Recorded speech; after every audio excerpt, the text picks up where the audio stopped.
A. Its stakes. These are indicated by what might be called the paradox of the relations of capacity and power. We know that the great promise or the great hope of the 18th century, or part of the 18th century, lay in the simultaneous and proportional growth of individuals with respect to one another. And moreover, we can see that throughout the entire history of Western societies, it is perhaps here that the root of their singular historical destiny is located. Such a peculiar destiny, so different from the others in its trajectory and so universalizing, so dominant with respect to the others. The acquisition of capabilities and the struggle for freedom have constituted permanent elements. Now, the relations between the growth of capabilities and the growth of autonomy are not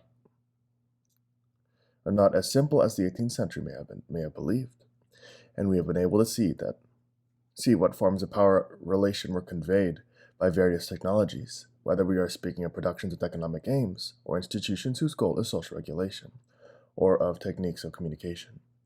Disciplines, both collective and individual, procedures of normalization exercised in the name of the power of the state, demands of society or of population zones, are examples. What is at stake, then, is this: how can the growth of capabilities be disconnected from the intensification of power relations? B. Homogeneity. This leads to the study of what could be called practical systems. Here, we are taking as a homogeneous domain of reference not the representations that men give of themselves, not the conditions that determine them without their knowledge, but rather what they do and the way they do it. That is, the forms of rationality that organize their ways of doing things. This might be called the technological aspect, and the freedom with which they act within these practical systems, reacting to what others do, modifying the rules of the game, up to a certain point. This might be called the strategic side of these practices. The homogeneity of these historical critical analyses is thus ensured by this realm of practices, with their technological side and their strategic side.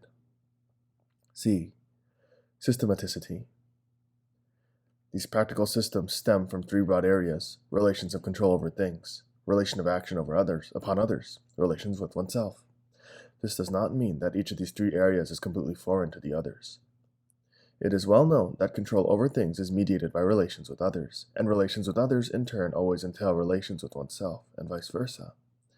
But we have three axes whose specificity and whose interconnections have to be analyzed: the axis of knowledge, the axis of power, the axis of ethics. In other terms, the historical ontology of ourselves has to answer an open series of questions. It has to make an indefinite number of inquiries which may be multiplied and specified as much as we like, but which will all address the question systematized as follows: how are we constituted as subjects of our own knowledge? How are we constituted as subjects who exercise or submit to power relations? How are we constituted as moral subjects of our own actions? D. Generality. Finally, these historical critical investigations are quite specific in the sense that they always bear upon a material, an epoch, a body of determined practices and discourses. And yet, at least at the level of the Western societies from which we derive, they have their generality, in the sense that they have continued to recur up to our time. For example, the problem of the relationship between sanity and insanity, or sickness and health, or crime and the law, the problem of the role of sexual relations, and so on. But by evoking this generality, I do not mean to suggest that it has to be retraced in its metahistorical continuity over time, nor that its variations have to be pursued. What must be grasped is the extent to which what we know of it, the forms of power that are exercised in it, and the experience that we have in it of ourselves constitute nothing but determined historical figures, through a certain form of problematization that defines objects, rules of action, modes of relation to oneself. The study of modes of problematization, that is, of what is neither an anthropological constant nor a chronological variation, is thus the way to analyze questions of general import in their historically unique form.